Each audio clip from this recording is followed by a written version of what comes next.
로마서 13장 13절의 말씀은 이 어거스틴의 인생의 전환점을 준 유명한 말씀이기도 합니다. 이 하나님의 존재를 부인하고 술과 여자에 빠져 살았던 그는 이 결혼을 하고 자녀를 놓으면 조금 달라지겠지 그렇게 생각했지만 그것도 어거스틴의 삶을 그렇게 아름답게 바꾸지는 못하였습니다. 그는 인생의 공허함과 이 허무함을 어떻게든 채워보고 싶어서 이후에는 마니교라는 잘못된 종교에도 들어가기까지 합니다. 그러나 그것은 그의 삶을 더 비참하게만 만들고 맙니다. 이렇게 살고 싶지 않은데 정말 어떻게 해야 되지? 내 삶을 내가 통제할 수가 없네 라고 울부짖었던 이 어거스틴의 삶에 종지부를 찍게 만들어 주었던 것, 그것이 바로 로마서 13장 13절의 말씀이었습니다. 이 고백록이라는 책을 보면 그는 이 구절을 읽는 그때를 이렇게 회상합니다. 확신의 빛이 밀물처럼 내 마음속으로 밀려 들어오고 모든 의심의 어둠이 사라진 것만 같았다, 그렇게 고백합니다. 술과 여자로도, 인생의 큰 사건들을 통한 경험으로도, 뛰어난 수사학과 달변으로도, 심지어 마니교라는 이 우상으로도 채워지지 않았던 그의 빈 가슴이 어느새 하나님으로 꽉 가득 차게 되었음을 고백하고 있는 것이죠. 여러분, 그리고 잘 아는 것처럼 그는 이후에 기독교 역사에 획을 긋는 인물이 되어서 지금도 많은 사람들에게 영향력을 미치고 있습니다. 사랑하는 성도 여러분, 오늘 이 말씀을 통하여 하나님께서는 저와 여러분에게도 동일한 은혜를 부어주실 줄 믿습니다. 이렇게 살고 싶지 않은데 내 삶을 내가 통제하기가 너무 어려운데 어떻게 해야 되지? 라고 질문하는 우리에게 하나님께서는 말씀으로 임재하여 주셔서 아무 것으로도 내 마음을 채울 수 없었던 저와 여러분의 그 빈 가슴을 하나님으로 가득 차게 해주실 줄 믿으시길 바랍니다. 여러분, 오늘 그 믿음을 가지고 우리 옆 사람과 이렇게 한번 인사하면 좋겠습니다. 하나님으로 가득 찬 인생을 기대합니다. 그렇게 한번 인사하겠습니다. 하나님으로 가득 찬 인생을 기대합니다. 여러분, 그렇다면 하나님으로 가득 찬 인생은 어떻게 살아가는 것일까요? 첫째로 사도 바울은 하나님의 시간에 민감하게 반응하여 살아야 된다, 그렇게 말씀하고 있습니다. 11절에 사도 바울은 로마에 있는 성도들에게 시기를 알아라 라고 권면하고 있습니다. 그러면서 이제는 자다가 깰 때가 되었다, 그렇게 말씀하죠. 여러분, 본문에서 말하는 시기는 어떤 시기일까요? 바로 예수 그리스도께서 재림하시는 그 종말론적인 구원이 완성되는 때가 다가왔다라는 것입니다. 쉽게 이야기해서 예수님께서 다시 오시는 그 세상 끝날이 가까이 왔다라는 것이죠. 당시 로마에 있는 성도들 중에는 종교적인 생활만 하면서 영적으로는 무감각하게 살았던 성도들이 많았던 것 같습니다. 신앙과 삶이 일치가 되지 않았던 것이죠. 신앙은 신앙대로, 삶은 삶대로 그저 그런 종교인으로만 살아갔던 성도들이 많았던 것입니다.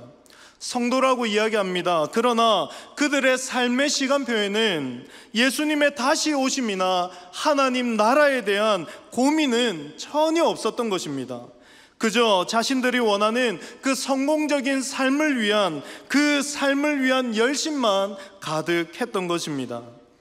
이러한 삶을 보고 사도 바울은 그것은 그리스도로 새롭게 된 인생들이 살아가는 방법이 아니라라고 이야기하는 것이죠.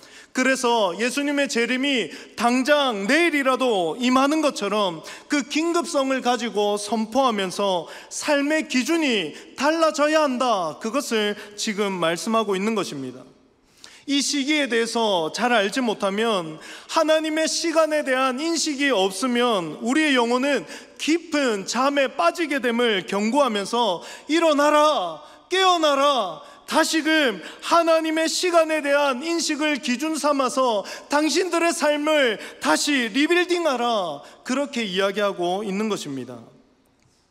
여러분, 이제는 좀 시간이 지났지만 2023년 5월은 저에게 정말 특별한 달이었습니다. 그 달이 특별했던 것은 새생명 축제 때문이었습니다. 제가 새생명 축제를 담당하다 보니까 그 당시에 어마어마한 위로와 응원을 정말 많이 받았던 것 같습니다. 많은 분들이 저와 눈만 마주치면 이런 말들을 많이 하셨습니다. 밥은 먹고 다니냐? 힘을 내라. 뭐 도와줄 것 없습니까? 이런 이야기를 정말 많이 들었습니다. 저희 담임 목사님도 저를 볼 때마다 이것 하면 어떻겠냐? 이것 어디까지 했냐? 그렇게 질문을 많이 받았습니다. 그리고 어떤 성도님들은 저의 얼굴을 걱정해 주는 분도 있었습니다. 얼굴이 많이 상했다. 더 상하면 보기 어려워진다. 이것이 위로라고 저는 받아들였습니다. 위로가 맞겠지요. 여튼 코로나를 끝나고 새로운 시도를 많이 했습니다. 식사까지 겸하는 축제를 기획하다 보니 저에게는 많은 부담이 있었습니다. 저는 알림장을 쓰는데요, 그 알림장에 보니까 3월 달부터 고민하고 긴장했던 흔적들이 있었습니다. 이 D-Day가 가까이 오면 가까이 올수록 이 긴장의 흔적들은 더 많아졌습니다. 나중에는 정말 분단위로 생각을 했거든요. 그러니까 잠을 자다가도 번뜩번뜩 일어날 때가 참 많았습니다. 1시간 자고 일어나고 30분 자고 일어나고 생긴 대로 살면 되는데 그렇게 하지 못하니까 이게 너무 힘든 거예요. 하루가 24시간이지 않습니까? 그런데 이 24시간이 왜 이렇게 모자란지 모르겠습니다. 늘 교육자실에 있으면 우리 행정 목사님이신 남기찬 목사님이 늘 저에게 하는 말이 있었습니다. 집에 좀 가라. 집에 좀 가라. 여러분, 그런데 하루하루가요, 이 시간표가, 저 인생의 시간표가 그 당시에는 정말 새 생명 축제 이것만 두고 모든 것들이 스케줄이 짜여지기 시작했습니다. 마침내 그날이 찾아왔고, 여러분이 잘 아시는 것처럼 새 생명 축제는 하나님의 은혜 가운데에 정말 아름답게 잘 진행이 되었습니다. 그날이 되었을 때 전도 대상자들이 환하게 웃고 또 즐기는 모습을 보니까 지금까지 그 수고와 노력이, 그리고 모든 순간들이 정말 가치 있게 느껴졌습니다. 더 나아가서는 이런 날을 하나님께서 여기에 불러주시고 사용해 주셨다는 것, 그 기회 주심에 감사가 넘치기도 했습니다. 사랑하는 성도 여러분, 제가 왜 이런 이야기를 하냐면요, 우리 인생의 어떠한 D-Day 하나만 개입하여도 우리 인생의 가치가 달라지고요, 우리 매일매일의 가치가 달라지더라고요. 여러분, 그런데요, 하물며 예수님께서 다시 오시는 그 순간에 대한 그 인식을 가지고 산다면 저와 여러분의 하루하루, 우리의 삶은 어떻게 변화될까요? 우리가 주님 앞에서 그분의 가치대로 평가받는, 판단받는 그 날에 대한 인식을 가지고 산다면 저와 여러분이 과연 우리의 인생을 정말 함부로 살 수 있을까요? 아마 그렇게 못할 겁니다. 하나님 나라와 교회를 섬기는 일 미룰 수 있을까요? 여러분, 그것도 불가능하지 않겠습니까? 하나님께서 가치 있는 일이라고 저와 여러분에게 가르쳐 주신 일들이 있습니다. 영혼을 섬기는 그 일, 영혼에게 복음을 전하는 일, 여러분, 거기에 우리가 다른 핑계를 댈 수 있을까요? 아마 없을 것입니다. 여러분, 세상 사람들은 저와 여러분을 비웃지요. 우리의 수고와 헌신을 보고 비웃습니다. 먹고 사는 일도 아닌데 뭘 그렇게 열심히 하냐고 이야기합니다. 예배 드리는 것, 오늘도 기도하러 나오는 이 자리를 두고 돈이 나오는 것도 아닌데, 밥이 나오는 것도 아닌데, 경력이 쌓이는 것도 아닌데 뭘 그렇게까지 하냐고 우리를 보고 한심하다라고 조롱할 때도 참 많습니다. 여러분, 그러나 저는 확신합니다. 세상 끝날에 인생의 모든 가치는 뒤바뀌게 될 줄 믿습니다. 세상이 쫓으라고 하였던 그 모든 것들, 내 중심으로, 세상 중심으로 설계된 우리들의 인생은 다 후회만 남을 줄 믿습니다. 여러분, 반면에요, 한 영혼을 위해서 때로는 손해를 보면서 오해를 받으면서 온 힘을 다했던 우리의 수고와 헌신은, 예배와 기도하는 이 일에 목숨을 걸었던 우리의 중심은 하나님께서 인정해 주실 뿐만 아니라 영광스럽게 하실 줄 믿습니다. 여러분, 디도서 1장 1절에서 3절을 보면요, 사도 바울이 사도된 이유를 말하는데 그가 무엇이라 이야기하면 영생의 소망을 위해서 그가 사도가 되었다, 그렇게 말씀합니다. 여러분 잘 아시는 것처럼 사도 바울은요, 사도가 되기 전에 훨씬 편하게 살았습니다. 그런데 사도가 되고 나서부터 말도 안 되는 핍박과 도전을 받게 됩니다. 수많은 고통과 아픔을 경험하게 됩니다. 이해할 수 없는 공격들이 대부분이었고 비합리적인 사건들이 너무나도 많이 있었습니다. 여러분, 그런데요, 세상으로 공격으로부터 도전으로부터 사도 바울이 무너지지를 않습니다. 그가 무너지지 않았던 이유는 딱 하나입니다. 그것이 무엇입니까? 바로 그 중심 가운데에 그 인생의 설계가 영생의 소망, 그것이 있었기 때문입니다. 영생의 소망이라는 하나님의 시간을 중심으로 그의 인생을 설계하니 그는 세상의 어떠한 공격에도 넘어지지 않고 쓰러지지 않고 무너지지 않았던 것입니다. 사랑하는 성도 여러분, 하나님의 때를 아는 것이 어떤 상황과 환경에도 우리를 무너지지 않게 하는 유일한 힘임을 믿으시길 바랍니다. 여러분, 우리의 인생의 관점을 다시 하나님의 시간을 중심으로 인생의 모든 가치의 체계를 하나님 나라와 의로 전환하는 그 결단이 오늘 기도하는 가운데에 저와 여러분 가슴속으로부터 시작되기를 소망합니다. 여러분, 시기를 아는 자답게 진정한 가치를 계속 쫓으십시오. 여러분, 영혼을 위하여 힘을 다하는 그것이 정말 가치 있는 일이 맞습니다. 힘들지만 내 상황은 예배드릴 처지가 아니지만 기도할 상황이 아니지만 그럼에도 불구하고 힘을 다하여 이 자리에 나와 기도하고 예배하는 것, 여러분 그것 정말 잘하고 있는 것입니다. 그것이 진정한 가치입니다.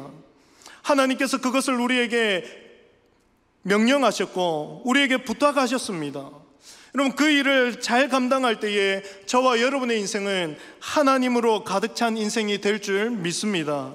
하나님께서 우리에게 주신 하루하루가 정말 선물처럼 느껴지고 그 선물 같은 하루를 낭비 없이 기대와 감사로 찬양으로 살아가게 될 줄 믿으시길 바랍니다. 여러분, 이 기쁨을 함께 누리는 저와 여러분 될 수 있기를 부탁을 드립니다. 여러분, 계속해서 사도 바울은 하나님으로 가득 찬 인생은 빛의 갑옷을 입고 경건의 삶을 살아야 된다, 그렇게 말씀하고 있습니다. 우리 12절 말씀을 같이 한번 읽을까요? 12절입니다. 같이 읽겠습니다. 밤이 깊고 낮이 가까웠으니 그러므로 우리가 어둠의 일을 벗고 빛의 갑옷을 입자. 아멘. 여러분, 갑옷은 전쟁할 때 입는 것이잖아요. 그런데 특별히 갑옷은 공격을 위한 거라기보다는 어떠한 무기를 방어하고자 할 때 입는 옷이 갑옷입니다. 관통력이 있는 어떠한 무기를 방어할 때에 우리는 갑옷을 입습니다. 지금 사도 바울이 갑자기 왜 뜬금없이 이런 갑옷 이야기를 하는 것일까요? 그것은 우리의 대적에 대해서 이야기하고 싶기 때문입니다. 우리의 대적의 손에 우리의 존재를 관통하고 우리를 꿰뚫을 수 있는 무기가 이미 주어졌다라는 것을 상기시키기 때문입니다. 이는 우리가 무엇에 실패하기 쉬운 존재인지, 우리가 무엇에 쉽게 낙심하고 무엇에 쉽게 뚫리는지 대적들이 우리의 약점과 우리의 상처를 너무나도 잘 알고 있다라는 거예요. 그런데 갑옷의 중요한 기능이 무엇입니까? 갑옷은 적의 칼이나 화살을 피하는 데 그 기능이 있지 않습니다. 갑옷은 막는 데 그 기능이 있습니다. 피할 수 없는 공격이 있습니다. 그런데 그 공격을 무력화시키는 것, 그것이 갑옷의 기능입니다. 여러분, 그렇습니다. 우리는 우리의 삶에 무수히 일어나는 영적 전쟁 가운데에서 모든 공격을 다 피할 수가 없습니다. 공격을 못하게 할 수도 없습니다. 예수 믿으니까 사단 마귀의 유혹과 공격이 그치더라, 휙휙 다 피해지더라. 여러분, 그런 거 경험해 본 적 있으십니까? 없습니다. 오히려 더 강력하게 우리를 공격해오고 유혹합니다. 그런데요, 그 공격을 무력화시킬 수 있는 것이 있다고요. 그것이 무엇입니까? 바로 빛의 갑옷입니다. 그 빛이 우리가 받을 상처를 차단하는 것이지요. 공격이 있습니다. 사라지지 않습니다. 어떤 때는 더 맹렬합니다. 그러나 그 데미지가 나의 전 인생을 집어삼킬 만큼 치명상을, 영향력을 주지 못하도록 빛의 갑옷이 무력화시킨다라는 것입니다. 여러분, 그러면 우리에게 이 빛의 갑옷은 무엇일까요? 14절 전반절에 이렇게 되어 있습니다. 오직 주 예수 그리스도로 옷 입고. 아멘이십니까? 예수님께서 저와 여러분의 갑옷 되는 줄 믿으시길 바랍니다. 우리에게 오는 모든 공격을 무력화시킬 수 있는 유일한 방법이 무엇입니까? 그 공격이 나를 집어삼키거나 나를 절망 가운데로 빠지게 못하게 하는 방법은 오직 예수 그리스도밖에 없는 줄 믿으시길 바랍니다. 여러분, 그렇다면 빛의 갑옷을 입는 것, 예수 그리스도를 옷 입는 것은 어떻게 하는 것일까요? 여러분, 성경에서 옷을 입었다라는 표현이 가장 처음에 등장하는 곳이 어디인지 기억나십니까? 예, 눈으로 다 말씀하신 거 그거 맞습니다. 창세기 3장에 나옵니다. 이 선악과를 따먹은 아담과 하와가 자기 벗은 몸이 부끄러워서 무화과 나무 잎을 엮어다가 치마를 만들고 자기의 몸을 가리게 됩니다. 그런데 그것으로만 자기의 몸의 벗음의 그 수치를 가릴 수가 없었습니다. 그래서 하나님께서 움직이시죠. 그들의 수치를 가릴 수 있도록 짐승을 죽여 피를 흘리게 하시고 그 가죽을 가지고 옷을 지어 입히십니다. 하나님께서 지어 입히신 이 가죽 옷은 인간의 죄와 연약함, 수치를 가리기 위해서 누군가는 피를 흘려야 했다는 것을 먼저 상기시킵니다. 이것이 바로 인류 역사 속에 하나님의 어린 양 되신 예수 그리스도의 십자가의 복음을 최초로 보여주는 장면이기도 합니다. 사랑하는 성도 여러분, 옷을 입는다라는 것은 무엇입니까? 특별히 예수로 옷 입는 것은 우리에게 어떤 의미가 됩니까? 우리의 부끄러운 삶, 우리의 연약함의 한계들, 모든 죄와 실패, 영적인 무지와 게으름, 우리의 악한 본성, 이 모든 것을 예수 그리스도의 보혈로 그 수치를 피를 쏟으시면서 다 감추어 주신다. 그것을 덮어 주신다. 거기에 예수 그리스도로 옷 입는다라는 의미가 있는 것입니다. 여러분, 이 예수님을 저와 여러분이 계속해서 경험하는 것, 곧 하나님께서 입히신 것을 입히지 않았을 때에는, 예수 그리스도를 경험하지 못하였을 때에 나는 초라한 존재다, 나는 수치스러움을 느낄 수밖에 없는 존재이다. 그러나 예수 그리스도를 옷 입었을 때에는 우리의 안전이 예수 그리스도를 통하여 완전하다, 영원하다, 이것을 날마다 경험하고 고백하는 것, 그것이 예수 그리스도로 옷 입었다라는 뜻이 됩니다. 여러분, 또 옷은 어떠한 것을 상징을 나타내지죠.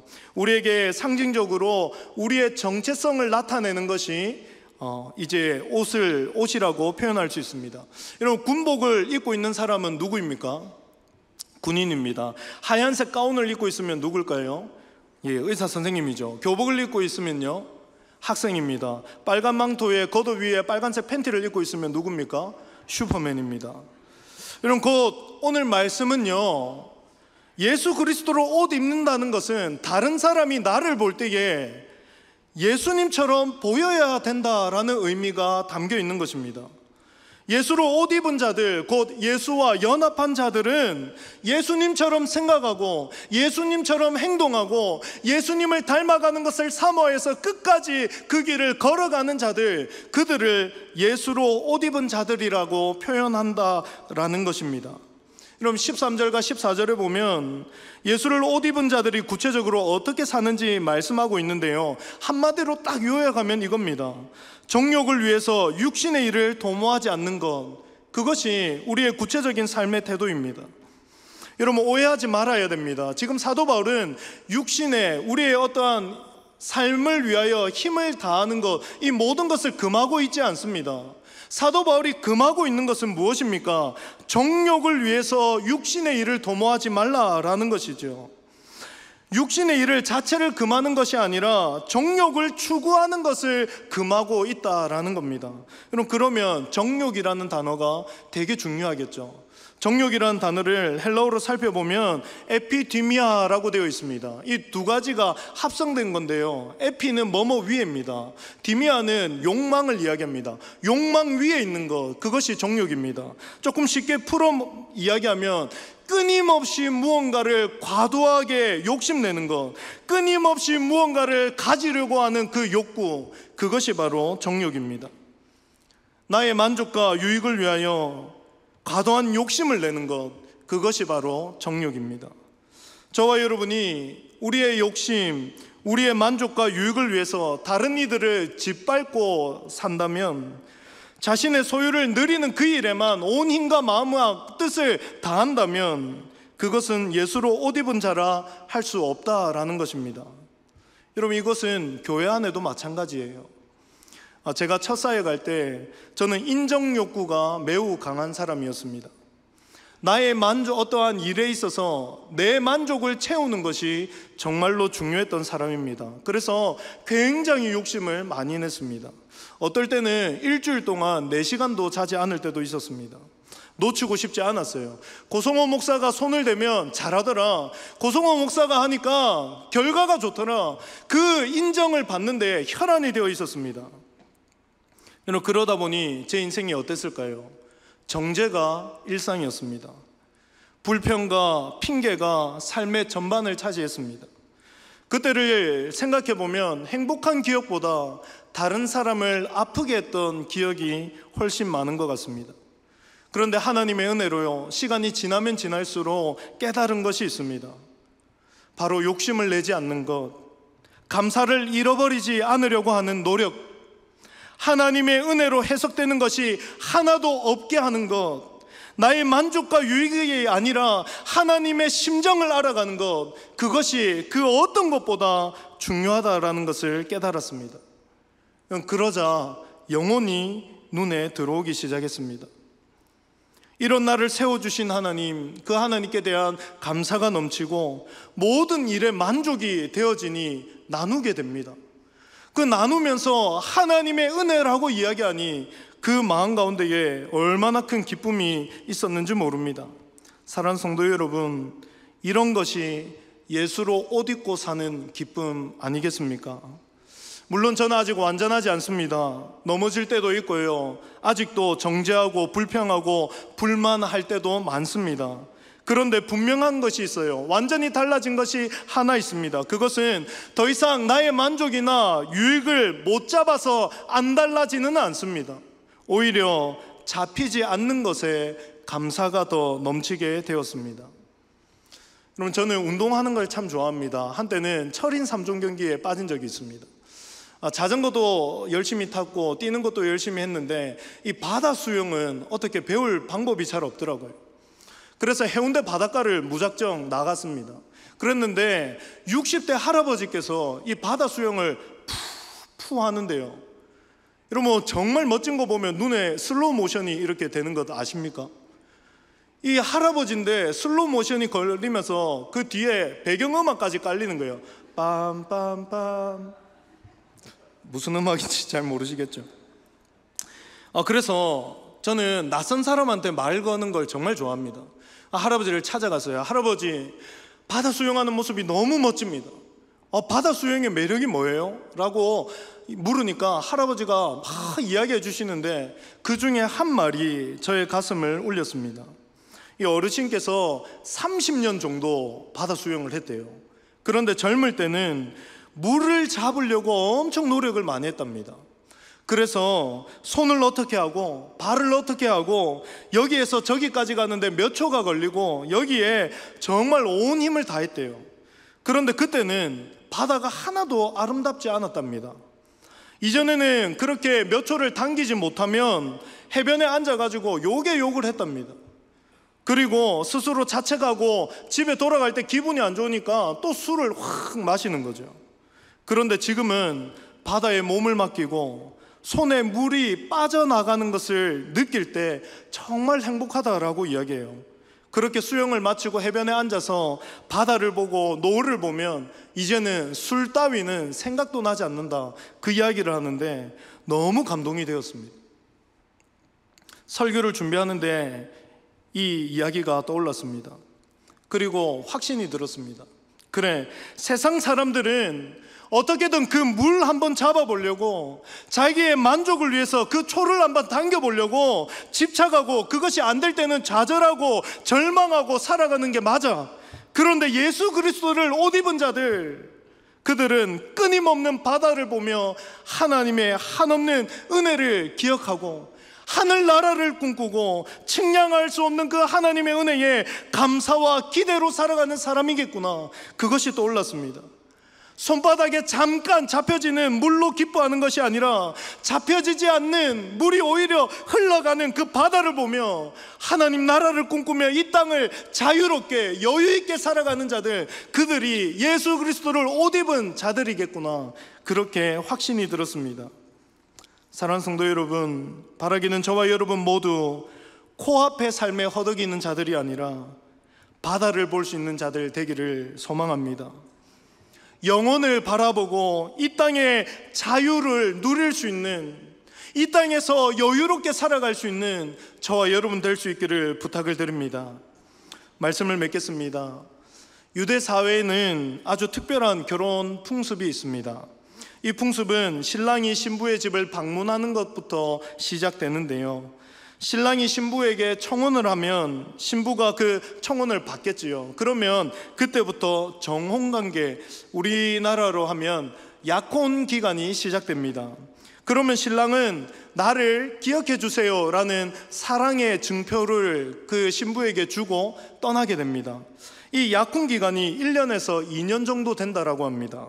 그 기간 동안 신랑은 이 신부와 함께 살 집을 준비하고요, 신부는 세마포 옷을 준비하여서 내님과 함께 살아갈 그 여러 가지 상황과 환경들을 생각하며 신부 수업을 한다라고 합니다. 여러분, 그런데 신부는 그럼 언제 데리고 올까요? 그 신부가 오는 날에 대해서는 결혼 날짜를 정하는 신랑 아버지에게 달려있다라고 합니다. 신부도 모르고 신랑도 모른대요. 여러분, 이러한 이야기를 들으면 우리 예수님께서 승천하실 때의 그 모습들이 기억납니다. 주님께서 승천하시면서 우리가 거할 처소를 예비하러 간다 말씀하셨지요.